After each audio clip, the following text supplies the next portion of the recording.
Once in the heart of the city stood Spirit Fire Tabernacle. It was a place where faith ran deep, music soared, and the charismatic leadership of Pastor Emmanuel Dade inspired thousands. He was a beacon of hope, a man of God who walked closely with the divine. At least that's how the world saw him. But behind closed doors, a different story was unfolding, one that threatened to consume the very soul of the church. It started like a whisper in the wind, a nagging doubt that grew louder with each passing week. Then one Sunday, during a stirring sermon, doubts turned to fear. The message was about faithfulness, about remaining steadfast in the face of temptation. But for some, the lesson hit too close to home. Among the crowd sat Elder Grace Mensa, a woman of deep faith. Yet as Pastor Dade spoke, she couldn't shake off a growing unease. The sermon felt less like a divine message and more like a desperate attempt at justification. She wasn't sure why, but something about her pastor's words just didn't sit right with her. It was as if the foundation of their faith was cracking beneath her feet. Meanwhile, in another part of the city, Brother Caleb Owusu, the church's rising youth leader, was listening to hushed whispers. Rumors swirled about the pastor and his inner circle, hinting at shady deals and misappropriation of funds. At first, he dismissed them as baseless gossip, but then he heard something that made the blood freeze in his veins. Someone claimed to have seen bags of money being carried into the pastor's office late at night. In the midst of this turmoil, Sister Anita Kumi, the young and vibrant choir leader, received a cryptic message. It was a warning, a threat veiled in secrecy. Stay silent or lose everything. The sender was unknown, but the message was clear. It was a chilling reminder that some truths are best left buried. As the days went by, these three faithful servants of the Lord, each wrestling with their own doubts and fears, became the unlikely heroes of Spirit Fire. Their journey would lead them through a labyrinth of deception, betrayal, and ultimately, redemption. Their individual paths, though different, were intertwined in a way they could never have imagined. On that fateful day, Deacon Felix Baidu, Pastor Dade's right hand, decided to confront his leader about these troubling rumors. But the usually gentle and approachable pastor turned cold. "Don't sow division," he warned Felix, dismissing his concerns. Meanwhile, Caleb delved deeper into the mystery, tracing the church's financial records back years. What he uncovered was a series of suspicious transactions, missing documents, and amounts that simply didn't add up. Each piece of the puzzle he uncovered added another layer to the enigma. Anita, burdened by guilt and fear, sought solace in Elder Grace, sharing the cryptic note she had received. But before she could reveal the full story, a new development shook the church to its core. Pastor Dade announced a new fundraising campaign. It was urgent, he said, because the church was embarking on a mission abroad. But the vague explanation didn't quell the rising tide of suspicion. That night, Elder Grace couldn't sleep. She knelt by her window, the city lights blurring through her tears. Her prayers were her only solace, her faith hanging by a thread. In the following weeks, Pastor Dade's sermons took a sharp turn. They were no longer uplifting messages of hope, but harsh lectures laced with threats. He spoke of disloyalty, of the dangers of questioning his leadership. His words cut deep, leaving his congregation shaken and confused. One evening, Elder Grace had a dream.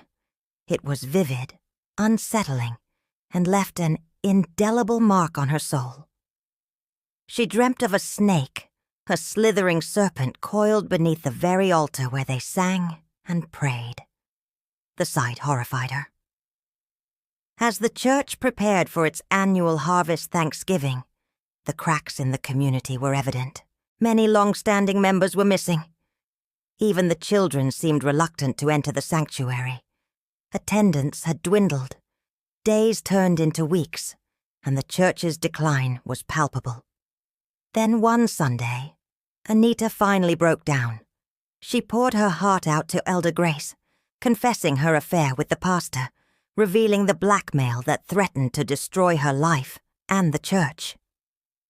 The confession was heartbreaking, a tale of betrayal, manipulation, and despair. Meanwhile, Caleb's investigation reached a critical point. He had discovered a hidden safe in Pastor Dade's office, filled with incriminating documents and evidence of financial misconduct. With heavy hearts, Caleb, Anita, and Elder Grace met in secret. They were united in their grief and determination to set things right. Their plan was risky, fraught with uncertainty, but they were driven by a sense of justice and the hope of healing. As the city prepared for its annual harvest celebration, the seeds of doubt and suspicion had already been sown. This year, the festival lacked its usual vibrancy. Families who had gathered for generations now kept their distance. Then came the moment that would shatter Spirit Fire forever. On the eve of the Harvest Festival, anonymous emails containing damning evidence against Pastor Dade flooded the media.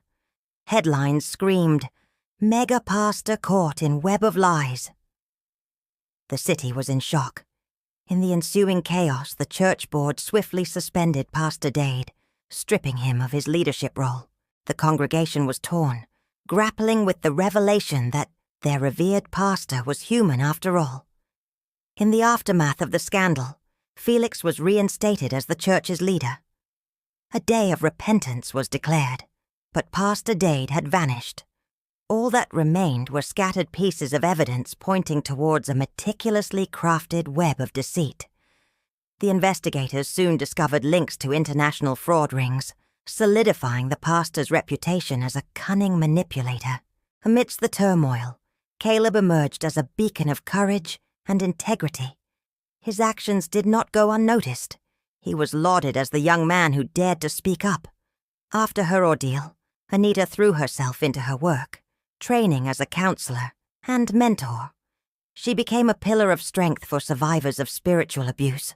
Through her pain, she found purpose.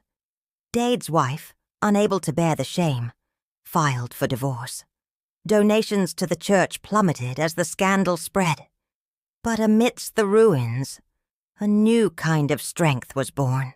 The news of the scandal quickly spread beyond the city's borders, reaching the ears of a renowned Christian journalist. Intrigued and concerned, the journalist decided to investigate further.